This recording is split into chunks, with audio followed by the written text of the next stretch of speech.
হঠাৎ করে হযরত হালিমার বাড়িতে তিনার বেটা যেন সুবহানাল্লাহ হাঁপাতে ধাপাতে দৌড়ে আসছে, বলে মা গো, আজকে জঙ্গলের ভিতরে একটা বড় বিপদ হয়ে গেছে। হযরত হালিমা যেন চিন্তা করতে লাগলো, বলে বেটা বলো কি ঘটনা ঘটেছে, বলো কি ঘটনা ঘটেছে, একবার আমাকে শুনিয়ে দাও। আল্লাহর নবী আকা মুস্তাফা তিনি জঙ্গলে ছিলেন বাবা। হযরত হালিমাকে বলছেন, বলে মা গো, আজকে আমরা জঙ্গলে গেছিলাম আমার ভাইকে সঙ্গে করে নিয়ে। আমরা এক জায়গায় সবাই খেলাধুলা করছিলাম, আর আমার দুগ্ধ জননী ভাই, আমার ভাই যেন তিনি সুবহানাল্লাহ একটা পাথরের উপরে বসেছিলেন। জানি না নিজের মনের মধ্যে কি আলোচনা করতেন। একদিকে তাকিয়ে সুবহানাল্লাহ আকাশের দিকে তাকাতেন, কখনো জমিনের দিকে তাকাতেন, আর যেন নীরব ভাবে কোনো কথাবার্তা বলতেন, আর গুনগুন শব্দে যেন কিছু গাহিতেন।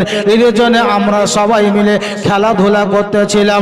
যেই জঙ্গলের ভিতর থেকে বাঘটা বেরিয়ে এসেছিল, আর আমার ছাগলটা কিছুদিন আগে ধরে নিয়ে গেছিল। হযরত হালিমাকে বলছেন, মা গো, আজকে আমরা সবাই মিলে খেলাধুলা করছিলাম, আর হঠাৎ করে যেন দেখতে পেলাম ওই জঙ্গলের দিক থেকে কোনো একটা মানুষ ছুটে, সুবহানাল্লাহ, কোনো একটা মানুষ এলো, আর আমার ভাই মোহাম্মদ ওই পাথরের উপরে বসে যেন সুবহানাল্লাহ জিকির আজগার করছিল। আর অজানা অচেনা একটা লোক যেন চলে এলো, তাকে কোনোদিন আমাদের এলাকাতে দেখেনি, ওই রকম চেহারাওয়ালা মানুষ কোনোদিন দেখেনি। হযরত হালিমা বলছে, বেটা বলো কি হলো। হযরত আব্দুল্লাহ বলছেন, মা গো, আমরা দেখলাম ওই লোকটার সঙ্গে সঙ্গে আরো কয়েকটা লোককে দেখতে পেলাম। আমার ভাই মোহাম্মদ যেই জায়গাতে বসে খেলছিল, আমরা দেখতে পেলাম মা গো, ওই যে কয়েকটা লোক আমরা দেখলাম আসা, আমার ভাই মোহাম্মদকে তারা ধরলো, আর একটু পাথর থেকে আলাদা জায়গাতে নিয়ে গেল, আর একটা একদম মলিন জায়গাতে, চিকন জায়গাতে, একেবারে মফস্বল জায়গাতে, ঘাসের উপরে আমার ভাই মোহাম্মদকে যেন লম্বা করে শুয়ে দিল।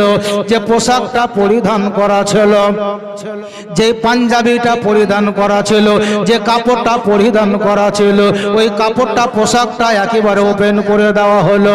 হযরত হালিমা বলছে, বেটারি বল তারপর কি হয়েছে।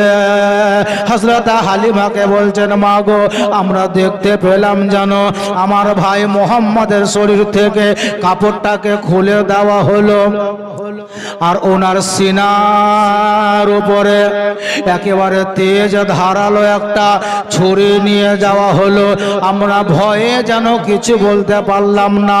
হযরত হালিমা রাদিয়াল্লাহু তাআলা আনহা তিনি চিন্তায় চিন্তিতা ছিলেন।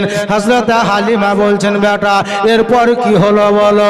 হযরত আব্দুল্লাহ বলছেন, মা গো, আমরা দেখলাম যেন সিনাতে চাকু লাগিয়ে সিনা থেকে নাভি পর্যন্ত চামড়াটাকে কেটে দিল।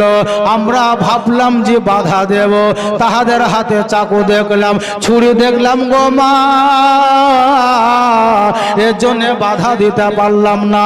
আমরা দেখলাম চামড়াটা দুভাগ করলো, আর ভিতরের আতরে ভুতরে যা ছিল সব যেন বাহির করে দিল। মনে হয় যে আমার ভাই মোহাম্মদ আর যেন বেঁচে না। হযরত হালিমা নবী মুস্তাফার দুগ্ধ জননী মা সুবহানাল্লাহ বাড়িতে আর থাকতে পারলেন না। হযরত হালিমা বলে, বেটা আব্দুল্লাহ, আমার লাগতে জিগা নূরে নাজার কলেজার টুকরা যদি আর বেঁচে না থাকে গো, আমি আমিনাকে আর কি জবাব দিয়ে বুঝাবো। চলে রে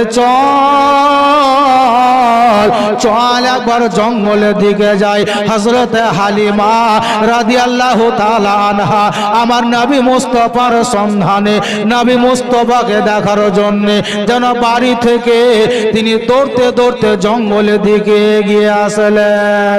বেরাদার হযরত হালিমাকে বলা হয়েছিল, বলে ও গো জননী মা, আমার ভাই মোহাম্মদের সিনাকে একেবারে দুভাগ করে দেওয়া হয়েছে।